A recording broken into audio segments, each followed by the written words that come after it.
கருணாநிதி சிலையை உடைக்க முடியுமா?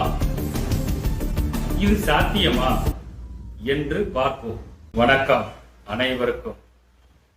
தமிழ்நாட்டில் தெருவுக்கு தெருவு, சந்துக்கு சந்து, முட்டு சந்து, மூத்திரச்சந்து, முடங்கி போன சந்து, இங்க எல்லாத்திலையுமே திமுக தலைவர் கருணாநிதி சிலைய அந்த கட்சியின் அடிமைகள் அமைத்து வருகின்றனர்.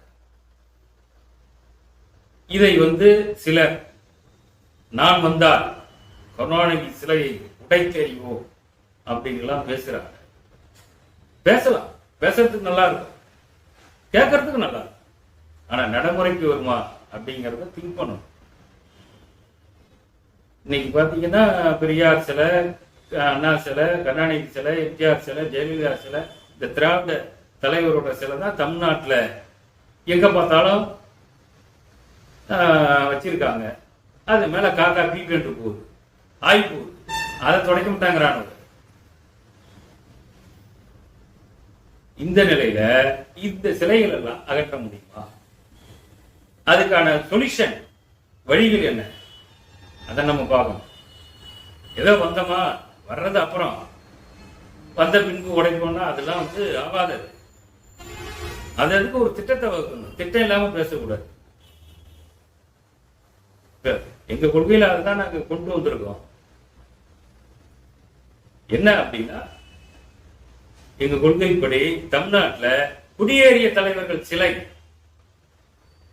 மட்டுமல்ல, தெரு பெயர், ஊர் பெயர் எதுவுமே இருக்காது. அப்படி ஒரு தீர்மானத்தை போட்டு தமிழர்களுடைய தலைவர்களோட தவிர குடியேறிய தலைவர்கள் பெயரோ சிலையோ இருக்கக்கூடாது. மாத்திடுவோம். இதுதான் திட்டம். இப்படிதான் கொண்டுட்டு போனோம்.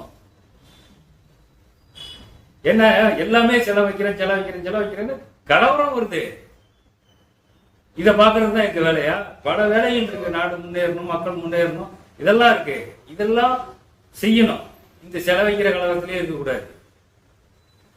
ஸ்ரீரங்கத்தை கோயிலுக்கு முன்னாடி பெரியார் சிலை வச்சிருக்காங்க. நான் பார்க்கும்போது என்ன தெரியுமா நினைப்பேன், கோயில காப்பாந்துட்டு இருக்காரு ஐயா அப்படின்னு தான் நினைப்பேன். வாட்ச்மேன் வேலை பார்க்கறாருன்னு தான் நினைப்பேன். அது மாதிரிதான் இருக்கு. அதுக்கு ஒரு 10 போலீஸ் காவல். இதுக்கு யார் சம்பளம் கொடுக்கறது? மக்கள் வரி பணம் தர. அப்படி கருணாநிதி சிலை எல்லாம் அவ்வளவு சீக்கிரம் எடுக்க முடியாது. அதாவது நடைமுறை சாத்தியத்துக்கு வராது. நான் இப்பதான் நடைமுறை சாத்தியத்துக்கு வரும். நன்றி, வணக்கம்.